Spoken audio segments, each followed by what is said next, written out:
UKLO 1 year masters. No IELTS required up to 5 years visa. High visa success rate. Contact Shaurya Consultancy 89851 89851. Sir నమస్తే sir. Sir ఇప్పుడు ఆంధ్రప్రదేశ్లో ఎన్నికలు చాలా అంటే చాలా హోరాహోరీగా దానిపైన జరుగుతున్నాయి సార్. ఇప్పుడు ప్రచారాలు కానీ వీటి మీద జరుగుతున్నాయి సార్.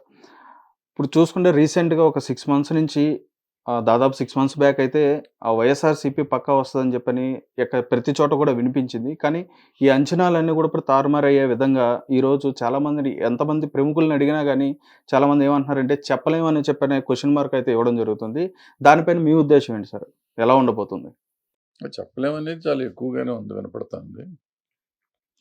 ఏమవుతుందంటే అక్కడ నీకు మిడిల్ క్లాస్ డెఫినెట్గా చాలా ఎగెనెస్ట్గా ఉంది. Middle class, upper middle class బాగా ఎగెనెస్ట్గా ఉంది. అంటే అక్కడ ఏ ఒక రకమైన డెవలప్మెంట్ లేదని, పర్టికులర్గా రోడ్స్ గిడ్స్ అటువంటివన్నీ ఏమి లేవు. అదే సార్. దాంతో చాలా తేడా ఉంది. బట్ ఉన్న ప్రభుత్వం వాళ్ళ ఆలోచన ఏంటంటే మాకు లబ్ధిదారులకు మేము చేస్తున్న చాలు, దాని మీద గెలిచిపోతాం అనేది వాళ్ళు అనుకుంటున్నారు. అపోజిషను జనం, government employees, middle class, upper middle class వీళ్ళందరూ అగెనెస్ట్గా ఉన్నారు కాబట్టి మేము గెలుస్తామని తెలుగుదేశం పార్టీ వాళ్ళు అనుకుంటున్నారు. అదే దానికి తోడు పవన్ కళ్యాణ్ గారు కూడా కలిశారు కదా. అవును. సో ఆయనకుండే ఫాలోయింగ్ కానీ ఒరిజినల్గా తెలుగుదేశంకి ఉండే ఫాలోయింగ్ కలుపుకుని గెలుస్తామని వాళ్ళు అనుకుంటున్నారు. సో చూడాలి రేపు ఏమవుతుందో. అదే సార్. అంటే ఇప్పుడు వరుస పెట్టి ఇప్పుడు దాదాపు ఇప్పుడు పవన్ కళ్యాణ్ గారు కానీ లేదంటే చంద్రబాబు నాయుడు గారిని, ఇప్పుడు రీసెంట్గా జగన్మోహన్ రెడ్డి గారు కానీ ఇలా కేంద్రానికి వెళ్ళి మన కేంద్రానికి వెళ్ళి నరేంద్ర మోడీ గారిని కలవడానికి రీజన్ ఏమని ఉండొచ్చు ఇందులో? ఇప్పుడు పవన్ కళ్యాణ్ ఈయన ముఖ్యమంత్రిగా వెళ్తారు, ముఖ్యమంత్రి కలిసే తీరాలి కాబట్టి కలుస్తాడు. సో రకరకాల కారణాలు ఉండొచ్చు. ఏం కారణం అన్నప్పుడు స్టేట్కి కావాల్సిన పనులు చాలా ఉంటాయి. సో అందుకని కలిసి ఉండొచ్చు. పర్సనల్గా కూడా ఏదైనా పని ఉంటే ఎట్టాగో వెళ్తున్నాం కాబట్టి ఇస్తారు. ఆయనకి ఇంటర్వ్యూ ఇస్తారు. ముఖ్యమంత్రి కాబట్టి కంటిన్యూస్గా ఇంటర్వ్యూ ఇస్తున్నారు కూడా. వాళ్ళిద్దరికి ఏమున్నాయి అనేది మనకు తెలియదు. ఇంతకుముందు చంద్రబాబు నాయుడు గారికి ఇంటర్వ్యూలే ఆయన సీఎంగా ఉన్నప్పుడు. బట్ ఈయనకి కంటిన్యూస్గా ఇంటర్వ్యూస్ ఇస్తున్నారు ఆయన ఎప్పుడు వెళ్ళినా కానీ. ఏది ఓ పక్కన పవన్ కళ్యాణ్ గారు ఎన్డీఏలో ఉన్నారని చెప్పినా ఈవెన్ పవన్ కళ్యాణ్ గారికి కూడా ఇంటర్వ్యూ దొరకట్లేదు, కానీ జగన్మోహన్ రెడ్డి గారికి ఇంటర్వ్యూ దొరుకుతుంది. ఏంటి అనేది, ఈ రహస్యం ఏంటి అనేది ఎవరికీ తెలియదు. చంద్రబాబు నాయుడు గారు మొన్న వెళ్ళారు, ఆయనకి ఇంటర్వ్యూ దొరకలేదు. సో ఇది ఏంటి అంటే ఏం లేదు. ఇప్పుడు వాళ్ళకి ఏంటంటే వీళ్ళైనా వాళ్ళైనా వీళ్ళంతా బీజేపీ సపోర్టర్సే కదా. అవును సార్. సో ఇప్పుడు వీళ్ళకి ఇంటర్వ్యూ ఇవ్వకపోయినా వీళ్ళు మనతోనే ఉంటారు. అతను ఒకవేళ గెలిస్తే ఇంటర్వ్యూ ఇస్తే పడి ఉంటాడు మనకి. అతను ఎవరిని కలవని అంటున్నాడు. జాయింట్గా కంటెస్ట్ చేస్తానికి అతను ప్రిపేర్ అవ్వట్లేదు జగన్మోహన్ రెడ్డి గారు. బట్ పవన్ కళ్యాణ్ గారు ఆల్రెడీ ఎన్డీఏలో ఉన్నారు. ఆయనతో ఆటోమేటిక్గా బీజేపీ కలుస్తుంది. చంద్రబాబు నాయుడు గారు కలవడానికి ప్రయత్నం చేస్తున్నారు. వాళ్ళు కలుపుకోరా అని వాళ్ళు కలుపుకోమంటున్నారు యాక్చువల్గా నిన్నటిదాకా.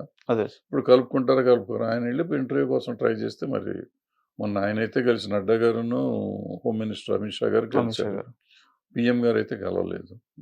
చూడాలి ఏమవుతుంది. అంటే ఈ కలయికల్లో రాజకీయ చర్చల గురించి ఏమైనా ఉండొచ్చు అని చెప్పనంటారా? రాజకీయ చర్చలో ఏం పని ఉంటుంది వీళ్ళిద్దరికి వెళ్ళి? ఇప్పుడు వీళ్ళకి నిజంగా జనసేన కానీ తెలుగుదేశం కానీ వెళ్ళి ఆంధ్రప్రదేశ్ హక్కులు పరిరక్షించాలండి అని అడిగామని చెప్పొచ్చు. వాళ్ళు అడగలే. బట్ అతను చెప్పాడు వెళ్ళేటప్పుడు. జగన్మోహన్ రెడ్డి గారు వెళ్ళే ముందు స్టేట్మెంట్ అయితే వచ్చింది, మేము ఆంధ్రప్రదేశ్ హక్కులు అడుగుతానికి వెళ్తున్నాము, విభజన హామీలను, స్టీల్ ప్లాంట్ ఇవన్నీ అడుగుతానికి వెళ్తున్నాం అన్నారు. అట్లీస్ట్ చెప్పారు.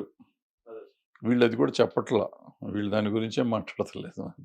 అంటే దాదాపు దగ్గర ముఖ్యమంత్రి అయిన తర్వాత నుంచి కూడా ఒక 23 సార్లు ఏమో కలిసిన అంశాలు ఉన్నాయి సార్. ఇప్పుడు జగన్మోహన్ రెడ్డి గారు వెళ్ళి మోడీ గారిని, కానీ ఎప్పుడు వెళ్ళినా కానీ ఈ అంశాల గురించే చెప్పి వెళ్తున్నారు. కానీ అట్నుంచే రిటర్న్ నుంచి ఏమి రిజల్ట్ రావట్లేదని కూడా చాలా మంది అంటున్నారు సార్. ఎప్పుడు రాలేదు. అంతకుముందు చంద్రబాబు నాయుడు గారు కూడా వెళ్ళినప్పుడల్లా ఇయ్యి అడిగానని చెప్పారు. చెప్పలేదు, ఎవరు చెప్పలేదు, ఆయనే చెప్పారు. ఆయనకి రిజల్ట్ రాలేదు, ఈయనకి రిజల్ట్ రాలేదు. ఆయనప్పుడు అట్లీస్ట్ ఏదో స్పెషల్ స్టేటస్ కాదు కానీ ఏదో ప్యాకేజ్ ఇస్తాం, స్పెషల్ ప్యాకేజ్ ఉన్నారు. ఆ ప్యాకేజీలు కూడా రాలేదు. సో అంతే సార్. Right sir. ఈ ఇన్విటేషన్లోనే ఇందులో భాగంగానే సార్ ఇప్పుడు చాలా వైరల్ అవుతున్న టాపిక్ గూడా సార్ ఇది. చంద్రబాబు నాయుడు గారిని, పవన్ కళ్యాణ్ గారికి సెంట్రల్ నుంచి ఇన్విటేషన్ వస్తది కలవాలంటే. కానీ జగన్మోహన్ రెడ్డి గారు అపాయింట్‌మెంట్ తీసుకొని వెళ్తున్నారని చెప్పనని ఈ వార్త అనేది నడుస్తుంది సార్. అది ఎంతవరకు నిజం? అది నిజమే అంటారా? ఎవరికీ ఇన్విటేషన్ రాదబ్బా! ఎవరైనా అడుక్కొని వెళ్ళాల్సిందే. వాళ్ళైనా, వీళ్ళైనా. అంటే వాళ్ళు 10 సార్లు అడిగితే ఒకసారి పిలుస్తూ ఉంటారు కదా! సో, పిలిచింది ఇన్విటేషన్ అనుకుంటే ఇన్విటేషను. మనం అడుక్కున్నది కూడా చెప్పాలి కదా! ఈ జగన్మోహన్ రెడ్డి గారైనా, పవన్ కళ్యాణ్ గారైనా, చంద్రబాబు నాయుడు గారైనా మనం ఒక రిక్వెజిషన్ పంపిస్తే అడిగితేనే వాళ్ళు పిలుస్తారు మనని. ఇప్పటి వరకు జరిగింది కూడా అదే. ఒక్కోసారి వాళ్ళకి పనుంటే పిలవచ్చు, తప్పేముంది. ఇప్పుడు మొన్న అమిత్ షా గారు కూడా వచ్చి ఎవరిని జూనియర్ ఎన్టీఆర్‌ని కూడా కలిశారు. ఇక్కడికొచ్చి కలిశారు. మళ్ళీ ఇట్లాగే ఇంకోళ్ళు ఎవరో హీరో గారు అక్కడికెళ్ళి కలిశారు. సో, ఏముంటుంది దాంట్లో ఆళ్ళంతట ఆళ్ళే వచ్చారు కదా! ఈవెన్ వేరే పేపర్ అని ఈవెన్ ప్రొఫెసర్ నాగేశ్వర గారిని కూడా నడ్డా గారు వచ్చి కలిశారు. సో, వాళ్ళకి అవసరమైతే ఎవరి దగ్గరికైనా వస్తారు. మనకు అవసరమైతే మనం వాళ్ళ దగ్గరికెళ్ళాలి. సో, వీళ్ళందరికీ ఆళ్ళకి అవసరం కాబట్టి ఆళ్ళు అక్కడికే ఎళ్తారు. సింపుల్. అడిగే ఎళ్తారు. అడగకుండా ఆళ్ళెందుకొస్తారు? ఇప్పుడు నాకు కావాలంటే నేను కదా నీ దగ్గరికొస్తాను. నువ్వు అడిగితే నా దగ్గరికి రమ్మని చెప్తాను. నేను పర్మిషన్ ఇస్తాను. పర్మిషన్ ఇవ్వటం అది యాక్చువల్‌గా ఇన్విటేషన్ కాదు. Yeah! Today I will give you an appointment అని కైండ్ ఆఫ్ థింగ్ అది. అపాయింట్మెంట్ ఇస్తున్నారు తప్ప వీళ్ళు అడిగిన అపాయింట్మెంట్ వాళ్ళు ఇస్తున్నారు. దాన్ని వీళ్ళు ఇన్విటేషన్‌గా మనకు చెప్తా ఉంటారు. Right sir. ఇప్పుడు ఆంధ్ర ఎన్నికలకు సంబంధించి గాని ఇలా చూసుకుంటే ఇప్పటికి కూడా క్లారిటీ లేకుండా బిగ్ క్వెషన్‌గా ఒక క్వెషన్ అయితే ఉండిపోయింది సార్ అది. అదేంటంటే ఇప్పటికి పార్టీల పొత్తుల పైన క్లారిటీ ఎవరు ఇవ్వట్లేదని చెప్పని అంటున్నారు. ఇప్పుడు తెలుగుదేశానికి, జనసేనకి, బీజేపీకి సంబంధించి ఇప్పటికి కూడా క్లారిటీ రాలేదని చెప్పనే అంశం మీద నడుస్తుంది. దగ్గరలోనే ఎన్నికలు కూడా ఉన్నాయి. మరి ప్రజలు ఏ విధంగా చూసుకోవాలంటారు? మీరు ఏ విధంగా చెప్తారు అసలు సార్? ప్రజలకేం సంబంధం పొత్తులతో? హ్మ్.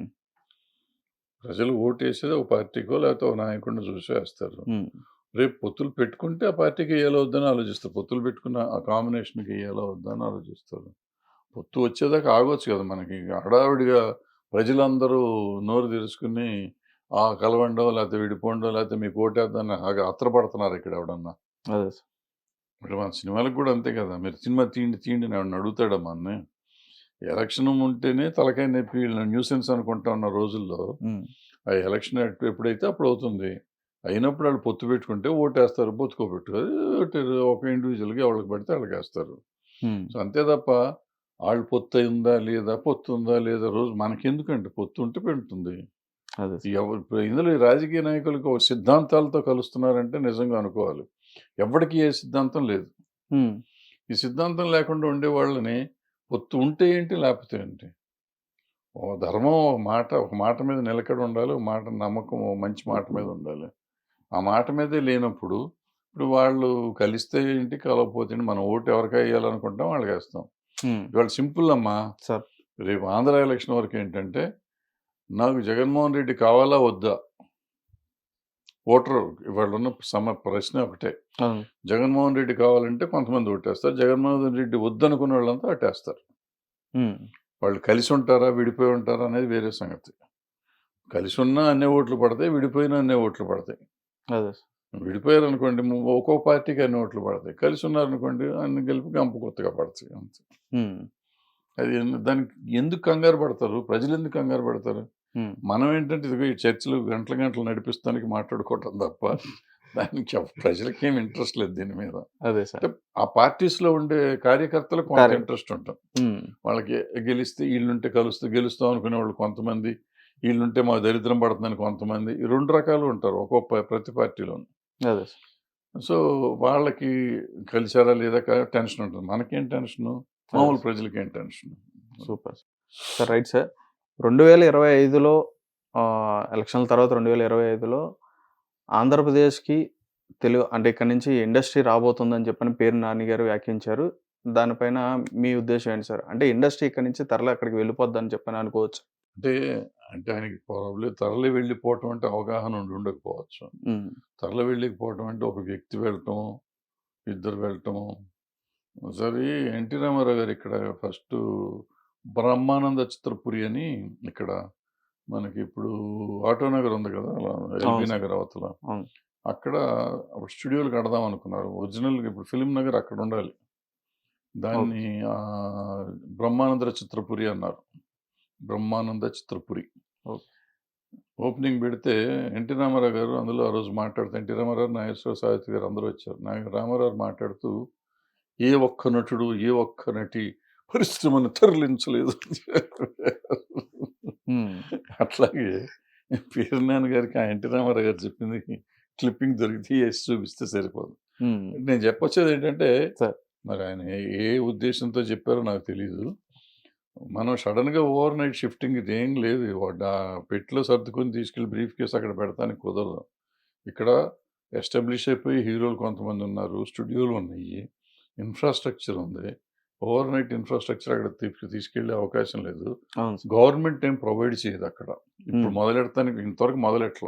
అదే సార్. ఇప్పుడు ఎలక్షన్ అయినాక ఏమన్నా మొదలెట్టి 25 లోపల వాళ్ళని కంప్లీట్ చేస్తానికి ఏం లేదు. అలాంటి పరిస్థితి చేయలే. 24 తర్వాత వాళ్ళు ఉంటారా, ఉండరా అనేది మనకు తెలీదు. అదే సార్. 25లో వాళ్ళు వచ్చి మేము పెడతాం వచ్చేస్తారంటానికి వీళ్ళు ఎవరితో మాట్లాడారు. హ్మ్. నాకు తెలిసి ఏమన్నా మాట్లాడాలంటే 24 ఎలక్షన్ అయినాక మాట్లాడతారు. అదే సార్. ఉంటే. అదే సార్. వాళ్ళు ఉంటారో ఉండరో తెలియకుండా ఉంటే మాట్లాడతారేమో. మాట్లాడితే కూడా 25కి వెళ్ళదు. హ్మ్. వెళ్ళదంటే ఎవరో వెళ్తారు. ఇప్పుడు నన్ను పిలిచారనుకోండి ఫర్ ఎగ్జాంపుల్, అదే సార్. నేను ఇల్లు కట్టాను. ఖాళీగా బేవర్స్‌గా తిరుగుతున్నా ఇక్కడ. నేను ఇల్లు కట్టేస్తే ఇండస్ట్రీ వచ్చేసిందంటే సరిపోతుందా? అంతే కదా సార్. సో, ఇండస్ట్రీ రావాలనుకుంటే ఇప్పుడు ఇక్కడి నుంచి అక్కడికి తరలిపోవటం అంటే ఇప్పుడేంటి, అన్నపూర్ణ స్టూడియో మూసేస్తారా? రామానాయుడు స్టూడియో మూసేస్తారా? హ్మ్. రామోజీ ఫిల్మ్ సిటీ మూసేస్తారా? హ్మ్. NIT studio మూసేస్తారా? మూసి ఇక్కడి నుంచి తీసుకెళ్ళిపోతారా? ప్రసాద్ ఇయన్నీ ల్యాబ్‌లు వాటెవర్ ఇక్కడ ఔట్‌డోర్ యూనిట్లు ఇయన్నీ తీసుకొని షిఫ్ట్ చేస్తారా? ఇట్స్ హ్మ్. Not possible. హీరోలు ఉన్న ఇళ్ళన్నీ ఇక్కడ తాళాలేసుకొని వెళ్ళిపోయి అక్కడికెళ్తారా? ఇల్లు 1 ఇయర్ లోపల ఇల్లు కట్టుకొని వెళ్తారా? లేదా గవర్నమెంట్ ఇల్లు ప్రొవైడ్ చేస్తుందా? హ్మ్. ఇయన్నీ జరగవు గదా! సో, ఓ పర్సెంటేజ్ 10% పెరిగితే పెరగొచ్చు. ఇప్పుడు ఆల్రెడీ 30% షూటింగ్స్ అక్కడ జరుగుతున్నాయి. అదే సార్. ఇంకో 10% పెరుగుతాయేమో. అదే సార్. వాళ్ళేది ఫెసిలిటీస్ ఇచ్చి ఇన్సెంటివ్స్ ఇస్తే కొంత పెరగొచ్చు. అదే సార్. నువ్వు ఏమి చెప్పకుండా నేను ఎవరితోనో మాట్లాడేసాను రహస్యంగా. ఎవరికి తెలియకుండా ఎవరితో మాట్లాడారాయన? అదే సార్. ఆ మాట్లాడిన వాళ్ళు వచ్చేస్తా ఉన్నారు. వెళ్ళమనండి. సంతోషమే కదమ్మా! హ్మ్. బట్ ఇక్కడి నుంచి ఇండస్ట్రీ వెళ్ళటం అనేది జరిగే పని కాదు. వెళ్తారు. పెరుగుతారు. అక్కడ పెరుగుతారు. నేను చెప్పాను ఇప్పుడు 10% పెరుగుతుంది. ప్రాబబ్లీ నెక్స్ట్ ఇయర్, ఆ పై ఇయర్‌కి ఇంకో 10%. అక్కడ కూడా ఈక్వల్‌గా పెరుగుతుంది తప్ప ఇక్కడి నుంచి టోటల్‌గా దుకాణం కట్టేసే పరిస్థితి రాదు. అదే సార్. ఇంపాసిబుల్ అది. హ్మ్. అది రాసిస్తా. నేను బతికున్నా చచ్చిపోయినా రాసిస్తాను. అదే. అంటే ఇప్పుడు అక్కడ ఇక్కడ ఏదైతే స్టూడియోస్ ఉన్నాయో అదే విధంగా అక్కడ స్టూడియోస్ నిర్మించి అట్లా ఆల్రెడీ చేసి రామానాయుడు ఇమీడియేట్ స్టూడియో ఉందమ్మా అక్కడ ఒకటి. అదే సార్. అక్కడ ఉంది. ఇంకో కడితే కట్టుకోవచ్చు. ఇంకో 2, 3 కట్టుకోవచ్చు. హ్మ్. కడితే దానికి ఫీడింగ్ ఉన్న రామానాయుడు స్టూడియోకి ఫీడింగ్ లేదు అక్కడ. అదే కొత్త సార్. ఆటికి ఏం ఫీడింగ్ ఇస్తాం? హ్మ్. రామానాయుడు గారి స్టూడియోలోనే ఇప్పుడు ఒరిస్సా సినిమాలో, బెంగాలీ సినిమాలో చేస్తా ఉంటారు. హ్మ్. మన తెలుగు సినిమా ఇంతవరకు లోపల సెట్ చేసి ఒకళ్ళిద్దరు చేశారు అంతే. హ్మ్. సో, అది అంత ప్రాక్టికల్ కాదు. అదే సార్. అవుతుంది. టైం పడుతుంది. దానికి ఇన్సెంటివ్స్ ఇచ్చి ఎంకరేజ్ చేస్తే వస్తారు. ఇప్పుడు మేము అప్పట్లో ఒరిస్సా ఎళ్లి సినిమాలు తీశారు చాలామంది. అవును సార్. నేను మైసూర్‌లో 50,000 సబ్సిడీ ఇస్తున్నారంటే మైసూర్ ఎళ్లి తీశాం. నేను నేను చిన్నటికలు తీశా. యశోద కృష్ణ అక్కడ తీశారు. తిరుపతి అని దాసనారాయణరావు గారు అక్కడ సినిమా తీశారు. 'ఊర్వశి' అనే క్రాంతి కుమార్ గారు అక్కడ సినిమా తీశారు. ఈవెన్ 'ఎంజి రామచంద్రన్' గారు కూడా అప్పుడు అక్కడ సినిమాకొచ్చారు. హ్మ్. మేమున్న మా స్టూడియోలో మా దగ్గర ఇయన్ని సినిమాలు షూటింగ్ 6 షూటింగ్‌లు జరిగినాయి. 6, 7 షూటింగ్. పుట్టన్న కనకల్ గారు అంబరీష్ గారిని ఇంట్రొడ్యూస్ చేసిన సినిమా కూడా అక్కడ షూటింగ్ జరుగుతా ఉండింది అప్పుడు. హుహు. సో, విష్ణువర్ధన్ గారిదేదో సినిమా పెద్ద 6, 7 ఫ్లోర్‌లున్నాయి.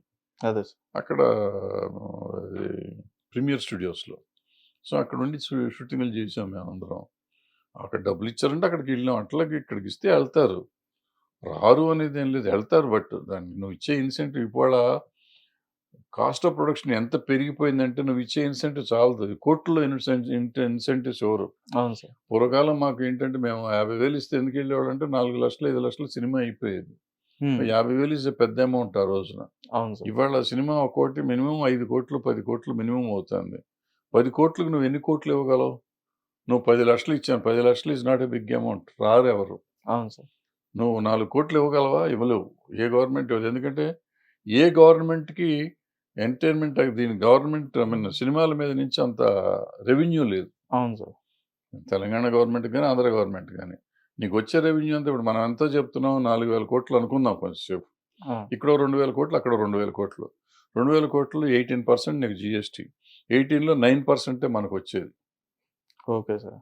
9% అంటే ఎంతయింది? 18 కోట్లు వస్తుంది ఆళ్ళకి. హ్మ్.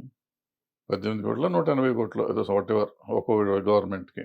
ఆ వచ్చేది ఆళ్ళు 1,25,000 కోట్లో, 2,00,000 కోట్లో వాళ్ళు బడ్జెట్‌లో ఈళ్ళొచ్చే 180 కోట్లు అయినా కూడా ఏ పై ఎంత 2%, 0.5% ఏదో ఉంటుంది. అదే సార్. ఈ పర్సెంట్ కోసం వాళ్ళు మనకి మీద రిస్క్ చేసి ఎదురెందుకు ఇస్తారు మనకి? అదే సార్. ఇవ్వరు. సో, దానివల్ల ఇది జరగదు. మాటల్లోనే ఉంటుంది. ఇక్కడ మన 10 ఏళ్ళు చెప్పారు మన కేసీఆర్ గారు. 2,000 ఎకరాలు ఫిల్మ్ సిటీ కట్టేస్తాను. ప్రపంచం అంతా ఇక్కడికొస్తుంది. అదే అసలు సార్. ఇంతవరకు పునాది ఏయల. హ్మ్. సేమ్. అదే సార్. అంటే ఆయన మాటల్లోనే దాదాపు సినిమా ఇండస్ట్రీలో ఉన్న పెద్ద పెద్ద వాళ్ళు గాని, ప్రముఖులు గాని వాళ్ళందరూ గూడా మాకు టచ్‌లో ఉన్నారు. ఈ మాటలు జరుగుతున్నాయని చెప్పని గూడా అంటున్నారు. అంటే ప్రభుత్వం అనేది ఉంటే ఏ ప్రభుత్వం ఉన్నా గాని, ఏ సార్. ప్రభుత్వం ఉన్నా గాని ఇండస్ట్రీలో ఉన్న పెద్దవాళ్ళందరూతో వాళ్ళు మాట్లాడితే వీళ్ళు మాట్లాడతారు. వీళ్ళకి అవసరమైతే వాళ్ళతో మాట్లాడతారు. మీకు అంటే గూడా ఇప్పుడు ఏమైనా ఉందా సార్? ఫర్ ఎగ్జాంపుల్ ఎట్లుంటదంటే ఆ ప్రభుత్వంలో ఉంటే అప్పటిదాకా మీరెవరో నేనెవరో ఒకళ్ళకొకళ్ళు పరిచయం కూడా ఉండదు. అవును. ప్రభుత్వంలోకి రాగానే మనకి చుట్టరికాలు వస్తాయి. కులం వస్తుంది, లేకపోతే మతం వస్తుంది, లేకపోతే వాళ్ళ ఫ్రెండ్‌షిప్ వస్తుంది, లేకపోతే స్కూల్‌లో వాళ్ళ తాతలు, తండ్రులు కలిసి చదువుకున్నయి వస్తాయి. ఇయన్నీ వచ్చేస్తాయి. సో, అట్లా ఏమన్నా వచ్చి మాట్లాడుకున్నారేమో గానీ, నాకు తెలిసి ఇండస్ట్రీగా మాట్లాడుంటే ఇండస్ట్రీకి మనకి పేపర్‌లో ఉంటుంది కదా! టీవీల్లో ఉంటుంది కదా! ఎవరు ఊరుకుంటారు?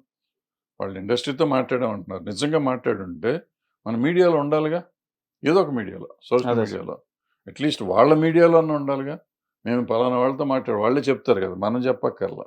అదే సార్. లేదు కదా! హ్మ్. సో, మాట్లాడారనేది పర్సనల్‌గా, ప్రైవేట్‌గా మాట్లాడుంటే మాట్లాడుండొచ్చు. I don't know. అదే మనం సార్. మాట్లాడలేదని చెప్తానికి మనం ఎవరం? మనకు హ్మ్. తెలియని కూడా తెలీదు. సార్ ఇప్పుడు పేర్ని నాని గారు ఆయన మాటల్లోనే ఆయన సంధించినయి ఇయన్నీ గూడా ఆయన చెప్తుంది ఏంటంటే, ఇదివరకులాగా ఇండస్ట్రీలాగా ఇక్కడ బ్లాక్ టికెట్స్ అనేవి ఉండవు. టికెట్ రేట్స్‌కి సంబంధించి గాని, అవి కూడా రీజనబుల్‌గా ఉంటాయి అన్నట్టుగా ఇట్లా చెప్పడం జరుగుతుంది సార్. దాని గురించి ఏమంటారు మీరు? అదేం లేదు. బ్లాక్ టికెట్ అంటే ఇప్పుడు అంత ప్రపంచం అంతా తగ్గిపోయింది. ఇంతకుముందు మనకి ఇండియాలో బాగుండేది. ఇప్పుడిక్కడే నేననుకోవటం సింగిల్ స్క్రీన్స్‌లో ఉంటుంది. బట్ ఏమైంది ఆన్‌లైన్ టికెటింగ్ వచ్చిన తర్వాత ఆన్‌లైన్‌లో చాలా వరకు వెళ్ళిపోతున్నాయి గదా! అవును సో, సార్. అందుకని బ్లాక్ టికెట్లనేవి ఉండట్లేదు. ఇంకోటేంటంటే ఇంతకుముందు ఏం చేసేవాళ్ళమంటే మనం ఆ రూపాయి, రూ. 5, రూ. 10 టికెట్లు ఉన్న రోజుల్లో ఈ రూ. 100 ఫ్లాటు, రూ. 1000 ఫ్లాట్ అట్లా ఈవెన్ 'బాహుబలి' దాకా 'బాహుబలి' సినిమా వచ్చినప్పుడు 3000, 4000 కూడా అమ్మారు. మొన్నటికెందుకు నేను గుంటూరు కారం కూడా 2000, 3000 అమ్మారు అట్లా అనుకుంటా. అదే సార్. అయితే ఏంటంటే ఈ లీగలైజ్ చేసి కొన్ని చోట్ల అమ్ముతున్నారు. కొన్ని చోట్ల ఇప్పటికే ఎక్కువగా అమ్ముతారు. ఎక్కువ అమ్మితే బ్లాకే కదా! అవును సార్. అది కాదు బెనిఫిట్ షో అని ఏదో కథలు చెప్తాం అంటే అది కాదు. అవును. సో, అట్లా లేదు. జనరల్‌గా ఇంతకుముందు ఏక్ 10 కా 20, 10 కా 20 రోజులు పోయినియి. హ్మ్. అది జనరల్‌గానే తగ్గిపోయింది. భారతదేశం మొత్తంలో తగ్గిపోయింది. ఇంతకుముందు రూ. 10, రూ. 20, రూ. 10, రూ. 20 అని తిరుగుతా ఉంటారు థియేటర్ల ముందు. అదే సార్. అయి లేవు ఇప్పుడు. అన్ని చోట్ల తగ్గిపోయినియి. అది వీళ్ళ వల్ల తగ్గిపోయినియి అనేది కాదు. జనరల్‌గా తగ్గిపోయినియి అయి. అదే సార్. కాకపోతే మీరు ఆయన చెప్పినట్టు వీళ్ళొచ్చిన తర్వాత డెఫినిట్‌గా పిచ్చి పిచ్చిగా షోలేయటం అయన్నీ తగ్గినియి. హ్మ్. ఆపారు. వీళ్ళు ఆపేశారు. సో, పర్మిషన్ తీసుకొనెయ్యాలి. అప్పుడు కూడా పర్మిషన్ తీసుకొనెయ్యాలి. 2 షోలు పర్మిషన్ తీసుకొని 5 షోలేసేవారు. అంటే 4 షోలు రెగ్యులరు. అయి కాకుండా మిడ్‌నైట్ నుంచి మొదలెట్టేసేవారు. హ్మ్. అయి ఆపేసి కూడా చాలా కాలం అయింది. అప్పటి నుంచి పర్మిషన్స్ తీసుకోవటం మొదలెట్టారు. అదే నాకు సార్. తెలిసి 'ఇందిరా' దగ్గర నుంచి అనుకుంటా పర్మిషన్‌లు తీసుకొని రేట్ పెంచి అమ్మటం మొదలెట్టింది టికెట్లు. ఆ తర్వాత సినిమాలకి అట్లాగే చేసుకుంటూ వచ్చారు. అదే సార్. చాలా చోట్ల రెగ్యులైజ్ అయింది గానీ కొన్ని చోట్ల ఏసేవారు. ఇప్పుడు ఎయట్లేదు. కొన్ని చోట్ల ఏస్తున్నారు. కొన్ని చోట్ల ఎయట్లేదు ఇప్పటికి కూడా. సో, మేమే వచ్చి కంట్రోల్ చేసాం. అనుకుంటే సంతోషమే గదా! అదే సార్. డెఫినిట్‌గా రేట్లు దగ్గర మాత్రం కొంతవరకు జాగ్రత్తగానే ఉంటున్నారు. కొన్ని చోట్ల ఆపుతున్నారు. కొన్ని చోట్ల ఆపలేకపోతున్నారు. అంటే ఇండస్ట్రీకి ఎఫెక్ట్ ఏమైనా పడే అవకాశం ఉంటదా సార్? ఇప్పుడు రేట్లనేవి తగ్గించి చేయడం వల్ల? వాళ్ళ ఇండస్ట్రీకి అసలు ఎప్పుడు ఎఫెక్ట్ పడదబ్బా! ఈళ్ళంతా ఊరికే మా వాళ్ళు చెప్తారు, ఆళ్ళు చెప్తారు. దానివల్ల ఏమీ లేదు. రేట్లు పెరిగినా, తరిగినా ఒకటే. హ్మ్. నష్టమేం లేదు. ఇప్పుడు వచ్చే లాభం రూపాయి ఎక్కువొస్తుంది మాకంతే రేటు పెరిగితే. పెరగకపోతే మేము ఒరిజినల్‌గా ఉన్నట్టు ఉంటాము. సింపుల్ అది. అంతకంటే ఏం లేదు. హ్మ్. అవి ఊరికే చెప్పడమే రేట్లు. ఇప్పుడు ఒక 'గుంటూరు కారం' ఉంది మొన్న. అవును సార్. 'హనుమాన్' ఉంది సినిమా. 'హనుమాన్‌కి' ముందు ఉన్నా గాని ఆ 'గుంటూరు కారం' నంబర్ ఆఫ్ థియేటర్స్ ఎక్కువేశారు. రేట్లు పెంచారు. 'హనుమాన్‌కి' రేట్లు పెంచలేదు. మామూలుగా ఏశారు. అవును సార్. 'గుంటూరు కారం' ఎక్కువ చేసిందా? 'హనుమాన్' ఎక్కువ చేసిందా? అవును సార్. మరి రేట్లు పెంచితే ఏం జరిగింది? ఏమన్నా జరిగిందా? హ్మ్. రేట్లు పెంచకుండా ఏమన్నా తగ్గిందా సినిమా? లేదు సార్. మరి ఎందుకు ఊరికే ఏళ్ళో చెప్తుంటారు లెక్కలు. మేము కష్టపడి ఖర్చు పెట్టాం కానీ నువ్వు ఖర్చు పెడితే, ఖర్చు పెట్టినందుకే నంబర్ ఆఫ్ థియేటర్స్ ఎక్కువేస్తున్నావు గదా! హ్మ్. ఇంక రేట్ ఎందుకు పెంచుతున్నావు? సామాన్యుడికి ఎందుకు బర్డెన్ ఏస్తున్నావు? సో, ఎంటర్‌టైన్‌మెంట్ ఇచ్చాం. నాకు ఇష్టమై డబ్బులయ్యి మన ఇష్టమైతేనే కొనుక్కుంటాం కాబట్టి ఇక అది కూడా మనం అడుగుతానికి లేదు. అవును సార్. బట్ ప్రభుత్వం ఎందుకు ఇస్తాంది? ఇవ్వక్కర్లా నా లెక్కలో. హ్మ్. నంబర్ ఇప్పుడు 'గుంటూరు కారం' మొన్న విజయవాడ ఎళ్ళాను నేను. విజయవాడ ఎళ్తే మొత్తం థియేటర్స్ అన్నిట్లో 'గుంటూరు కారం' ఏశారు ఫస్ట్ డే. హ్మ్. సెకండ్ డే కూడా మెజారిటీ థియేటర్స్‌లో అదే ఉంది. 'హనుమాన్‌కి' తక్కువ థియేటర్లున్నాయి. అట్లా మొత్తం అన్ని స్టేట్ అంతా అట్లాగే ఉంటుంది. సో, పోను పోను ఏమైంది మరి బా 'హనుమాన్' నంబర్ ఆఫ్ థియేటర్స్ పెరిగినియి. ఇది తగ్గింది. హ్మ్.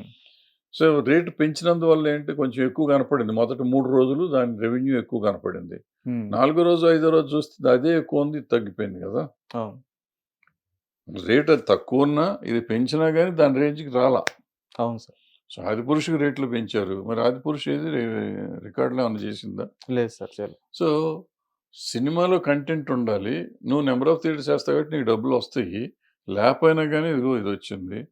మొన్నదేదో సినిమా అదేంటి ఏదో ఫైల్స్ 'కశ్మీర్ ఫైల్స్' అని వచ్చింది. అవును సార్. దాని రేట్లు పెంచారా? 15,00,00,000 తీశారు. హ్మ్. వచ్చింది. 'కాంతారా'కి రేట్లు పెంచారా? తెలుగులో కూడా చేసింది. అవును సార్. అది 300,00,00,000 చేసింది. తెలుగు అన్ని భాషలు కలిపి. అవును సార్. దానికి రేట్లు పెంచారా? సో, రేట్లు పెంచాలి. ఇయన్నీ మనం సృష్టించుకునే డ్రామా అదంతా. అదే సార్. నాకు రెవెన్యూ ఎక్కువ రావాలి. నా సినిమా ఆడదేమో అని నాకు భయం ఉండి, ఒకేసారి ఎక్కువ థియేటర్‌లేసుకొని, ఒకేసారి ఎక్కువ రేట్లు పెట్టి 3 రోజుల్లో సంపాదించేసేయాలి నా డబ్బులన్నీ. హ్మ్. నేను సినిమా బ్రహ్మాండంగా తీశాను. నేను ఒక సంవత్సరం ఆడిస్తాను. నాకు 1,00,00,000,000 రావాలి నాకు అన్న లెవెల్‌లో ఎవరు ఉంటల్లా. హ్మ్. నేను 100,00,00,000 పెట్టి తీశాను. లేకపోతే 200,00,00,000 పెట్టి తీశాను. ఈ 3 రోజుల్లో సంపాదించాలి. ఎందుకంటే దాన్ని ఇప్పుడు రూపాయి టికెట్ రూ. 10కి అమ్మేస్తే 100 థియేటర్‌లేస్తే ఆ హీరోకి ఉన్న గ్లామర్ కొద్దీ ఆ 3 రోజుల్లో కవర్ అయిపోతే తర్వాత పోయినా పర్లా నా సినిమా. హ్మ్. మేము మా చిన్నప్పుడు సినిమాలు అమ్మేవాళ్ళం. ఇప్పుడు 'ఎన్టీ రామారావు', నాగేశ్వరరావు, చిరంజీవి గారు వీళ్ళంతా ఉన్నప్పుడు అదే సార్. ఆళ్ళ సినిమాలు ఒక ఎక్స్ రూపాయలకి కొన్నాననుకో, మా సినిమాలకి చిన్న చిన్న డిస్ట్రిబ్యూటర్లు 10,000, 20,000 అడ్వాన్స్ ఇచ్చి తీసుకుంటారు.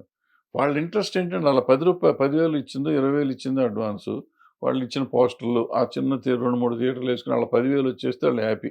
హ్మ్. మిగిలిందంతా ఆళ్ళు అంతకే కక్కుర్తి పడేవారు.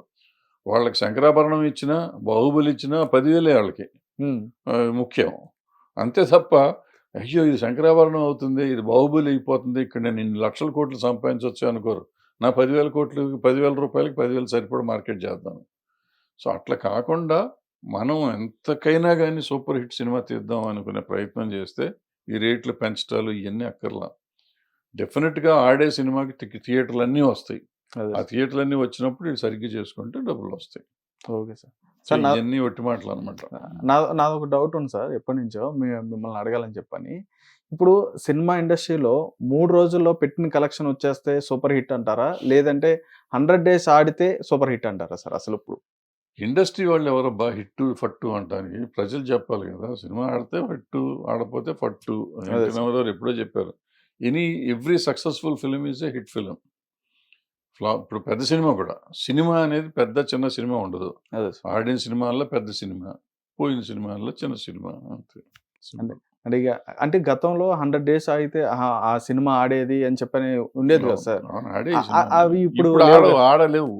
హ్మ్. ఇప్పుడు మీకు గతానికి ఇప్పటికి ఊరికి మాట్లాడితే అప్పుడు 100 ఏళ్ళు ఆడినియి, 100 రోజులు ఆడినియండి, సంవత్సరం ఆడినియండి, 2 సంవత్సరాలు ఆడినియండి అంటారు. ఇవాళ ఆడవు. హ్మ్. ఎందుకు ఆడవంటే ఇందాక చెప్పానే థియేటర్సు. హ్మ్. మనం నంబర్ ఆఫ్ థియేటర్స్ ఏస్తున్నాం. మనకప్పుడేంటి A class, B class, C class, D class 4 క్లాసులుండేయి. హ్మ్. ఇవాళ ఈ డి క్లాస్ లేదు గానీ ఏ అండ్ బి, ఏబీసీల్లో థియేటర్లు పడిపోతున్నాయి. హ్మ్. ఇప్పుడు మినిమమ్ 500, 600, 700 థియేటర్లేస్తున్నాయి. పూర్వకాలం 500 థియేటర్లు అవ్వాలంటే 1 ½ ఇయర్ నడిచేది టైము. ఇప్పుడు మనకి హైదరాబాద్‌లో ఫర్ ఎగ్జాంపుల్ నేను చెప్తున్నాను. మొదట్లో 3 థియేటర్‌లేసేవాడు. 2 థియేటర్లు, 3 థియేటర్‌లేసారు. 3 షోలేసారు. నాలుగోది కూడా ఏసేవారు కాదు. మార్నింగ్ షో వేరే సినిమా వేసేవారు. ఉమ్, తర్వాత 4 షోలని. తర్వాత ఇప్పుడు 'శ్యాము', 'గీము' ఇయన్నీ 'లకిడిగా పోలు', BHL, అటు 'దిల్‌సుఖ్ నగర్' ఇయన్నీ మెల్లిమెల్లిగా థియేటర్లు రావటం మొదలైనాక 30 థియేటర్లు వేస్తే ఎక్కువ అనుకున్నాం. ఇవాళ 200 థియేటర్లు వేస్తున్నారు ఒక్క హైదరాబాద్ సిటీలోనే. ఉమ్, డబ్బులు రావట్లా 200 స్క్రీన్స్ వేస్తున్నారు ఇప్పుడు. సో ఇవాళ ఎంత వస్తుంది రెవెన్యూ?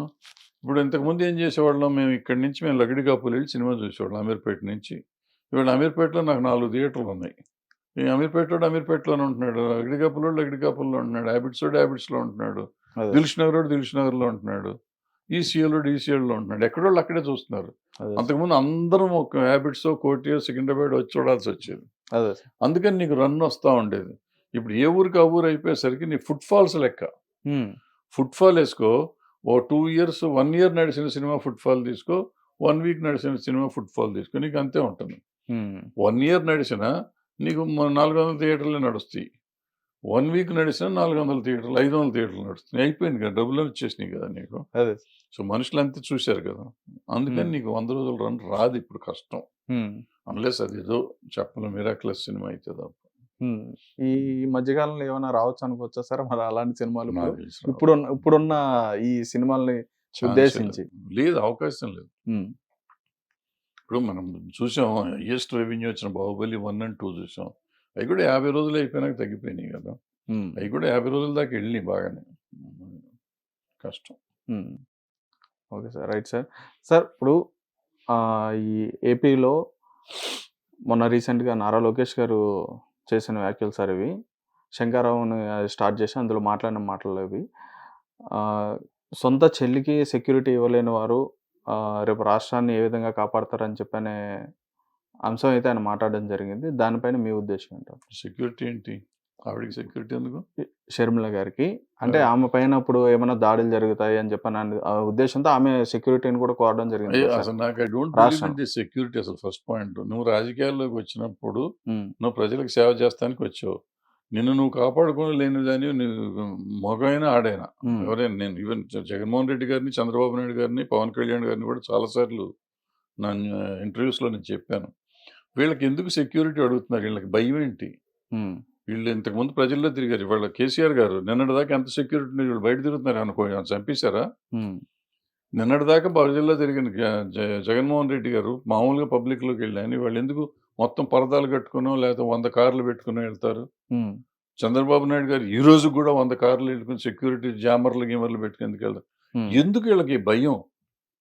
నేను చచ్చిపోతానని భయపడేవాడు నువ్వు దేశానికి ఏం చేస్తావు? ఎవరైనా కానీ, ఈయన అని కాదు, ఆయన కాదు, మొత్తం ఎనీ పార్టీ. ఈ పార్టీలో వాళ్ళందరూ నాకు సెక్యూరిటీ ఇవ్వట్లేదు అని గోల పెడతా ఉంటారు. సెక్యూరిటీ ఎందుకు ఇవ్వాలి నీకు? నువ్వు what way you are greater than a common man. ఉమ్, నేను, నువ్వు, ముఖ్యమంత్రి అందరూ ఒకటే కదా. అవును సార్. నాకు లేని సెక్యూరిటీ నీకెందుకు ఇవ్వాలి? ఉమ్, ట్యాక్స్ మనం కడుతున్నాం, వాళ్ళు కడుతున్నారు, మనకి సెక్యూరిటీ ఇస్తారా? ఉమ్, అసలు సెక్యూరిటీ అనే పదం వాడటం అనేది అంత ఇన్సల్ట్ నాకు, నా ఉద్దేశంలో లేదు. సో నేను దాని మీద కామెంట్ చేయను. ఉమ్.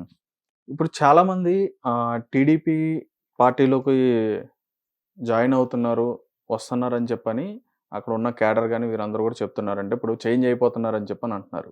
నిజంగానే జరుగుతుందని చెప్పని అనుకోవచ్చు అంటారు సార్? జరుగుతుంది, డెఫినెట్గా జరుగుతుంది. ఇప్పుడు అంతా వెళ్ళేవాళ్ళు వెళ్తారు. రేపు టీడీపీ టికెట్లు అనౌన్స్ చేసినా టీడీపీలో ఉన్న వాళ్ళంతా వైఎస్ఆర్సీపీలోకి వెళ్తారు. ఉమ్, ఇవన్నీ మామూలు. ఇందాక చెప్పాను ఈ కదా, జంబ్లింగ్ ఈ జంబ్లింగ్ ఉంటాయి. ఇవన్నీ వీళ్ళకి ఎవరికి సిద్ధాంతం ఉండి చేసేవాళ్ళు కాదు. సిద్ధాంతం లేని వాళ్ళకి ఎటైనా ఏముంది, ఇక్కడున్నా అక్కడున్నా ఒకటే.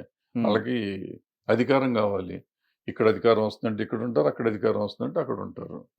సింపుల్. మరి వాళ్ళ నుంచి మరి వాళ్ళ కాన్స్టిట్యున్సీ కానీ లేకపోతే వాళ్ళ ప్రజలకు కానీ మరి న్యాయం జరుగుద్ది అంటారా సార్? మరి అలా చేయడం వల్ల అంటే జంపింగ్ చేసేవాళ్ళు ఏం న్యాయం చేస్తారు? ప్రజలు ఆలోచించుకోవాలి, మనకెందుకు. Right sir. చివరి ప్రశ్న సార్.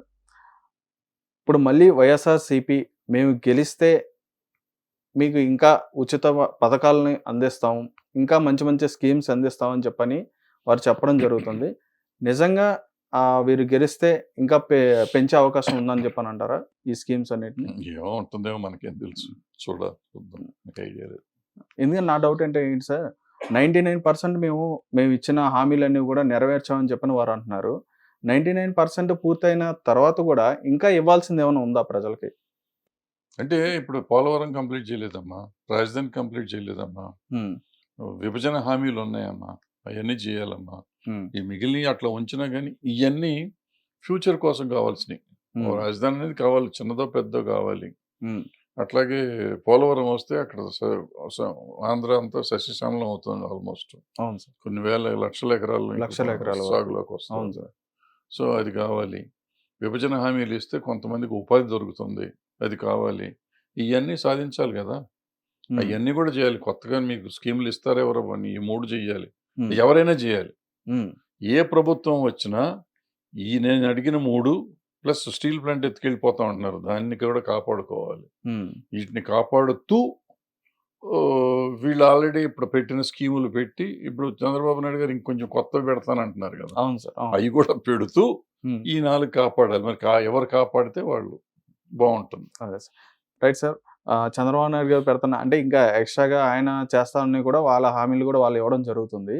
కానీ ఇప్పుడు ఏదైతే ప్రభుత్వం ఉందో ఇప్పుడు నడిపిస్తున్న ఈ హామీల్ని కంటిన్యూ చేస్తూ మీరు చెప్పినట్టుగా మిగిలిన ఉన్న 4 పెండింగ్‌లో ఉన్న 4 చేస్తూ వాళ్ళు నిర్ణయించుకున్న హామీలను కూడా కలుపుతూ ఇవన్నీ కూడా కంటిన్యూ చేయాలంటారా మరి? చెయ్యాలిగా. హ్మ్. చేస్తామని చెప్తున్నారు కాబట్టి చెయ్యాలిగా. చేస్తారా చేయరనేది ఆళ్ళు తేల్చాలి. మనం కాదు తేల్చేది. అదే సార్. నేను సామాన్య మానవుడిగా ఇయన్నీ చేస్తే బావుంటదని నేను ఫీల్ అవుతున్నా. అని నేను ఇందాక అన్నాను కదా సార్, ఉచిత పథకాలు కూడా పెంచుతామని చెప్పాను. అంటే ఉచిత పథకాలంటే ఇప్పుడు నీకు కొన్ని ఉంటాయి. సార్. కొన్ని అనవసరమైన ఉచిత పథకాలుంటాయి. కొన్ని పనికొచ్చే ఉచిత పథకాలుంటాయి. హ్మ్. ఫర్ ఎగ్జాంపుల్ ఇప్పుడు అమ్మఒడి లాంటిదుంది. లేకపోతే పిల్లలకి స్కూల్ బట్టలు అవును ఇయన్నీ సార్. ఇవాళేంటంటే ఒక సెక్షన్ ఆఫ్ పీపుల్ స్కూల్స్ రిపేర్‌లయ్యేవని నాడు, అవును నేడు సార్. అలాంటి పథకాలు. అంటే అవి డబ్బులిచ్చేయి కాదనుకో. ఈ డబ్బులిచ్చే పథకాలు స్కూల్ రీయింబర్స్‌మెంట్ లాంటిదేదో ఉంది. అవును సార్. ఇయన్నీ ఏంటంటే ఒక సెక్షన్ ఆఫ్ పీపుల్ ఇవాళ దళితులు గాని లేకపోతే ఫె ఎకనామికల్‌గా బ్యాక్వర్డ్‌గా ఉన్న వాళ్ళందరూ చాలా ఇబ్బందుల్లో ఉన్నారు. వాళ్ళు డబ్బులు కట్టి ఒక స్టాండర్డ్ స్కూల్స్‌లోకి గాని, స్టాండర్డ్ కాలేజ్‌కెళ్ళే పరిస్థితి లేదు. వాళ్ళందరిని ఒక కొలిక్కి తీసుకొస్తే ఒక 10, 15 ఇయర్స్ లోపల వాళ్ళ లైఫ్ పెరుగుతుంది. వాళ్ళకి ఉద్యోగాలు వస్తాయి. వాళ్ళ దారిలోకొస్తారు. సో, అటువంటి వాటికి పెట్టాల్సిందే. అది ఉచితం అనుకుంటారో, ఇంకోటి అనుకుంటారో, డెవలప్‌మెంట్ అనుకుంటారో అది పెట్టి తీరాల్సిందే. హ్మ్. అది కాకుండా కొన్ని అనవసరమైనవి ఉంటాయి. వీళ్ళకి దానికిస్తాం, దీనికిస్తాం. హ్మ్. నువ్వు ఏదన్నా సరదాగా సినిమాకెళ్తానంటే డబ్బులిస్తాం. హ్మ్. మందు తాగుతానంటే డబ్బులిస్తాం. ఇయన్నీ ఉంటాయి. అయన్నీ చేయకూడదు. హ్మ్. అయన్నీ గాకుండా నువ్వు సరిగ్గా నిజంగా పనికొచ్చేది. హ్మ్. విద్య, వైద్యం, ఈవెన్ హౌసింగ్. ఈ 3 మనిషికి కావాల్సినయి. అవును సార్. ఈ 3కి ఎంతైనా ఖర్చు పెట్టొచ్చు. ఇక మిగిలినయన్నీ బోగస్‌గా అయన్నీ పెట్టకూడదు. అదే సార్. సో, పెట్టి మిగిలిన ఉపాధి కల్పించుకుంటానికి ఎవరికైనా పనికొచ్చేయి చేయాలి. హ్మ్. అంటే ఈ పలానా పని చేస్తే అతనికి డబ్బులు గాదు. అతను తను సంపాదించుకొని బతకగలడు. తన ఫ్యామిలీని నిలబెట్టుకోగలడు. అతను గాని, ఆమె గాని. హ్మ్. చేసుకునే పనులు చేస్తే బావుంటుంది ఎవరైనా గాని. అంతేగాని ఈళ్ళు పోటీలు పడి అదిస్తాం, ఇదిస్తాం, ఇదిస్తాం, అదిస్తాం, మీకు టీవీ ఇస్తాం, రిఫ్రిజిరేటర్ ఇస్తాం, హ్మ్. అది ఇంకోటిస్తాం ఇయన్నీ చేస్తూ మోసం. హ్మ్. Okay. Right sir. Thank you sir. Thank you so much. మీ విలువైన సమయాన్ని మాకు కేటాయించినందుకు. ఓకే. రైట్. చూసారు గదా! మరి ఇప్పుడు నడుస్తున్న హాట్ టాపిక్‌ల మీద, ముఖ్యమైన అంశాల మీద ఈరోజు చర్చించడం జరిగింది. మరొక ఇంటర్వ్యూతో మీ ముందుకొస్తాను. చూస్తూనే ఉండండి హిట్ టీవీ.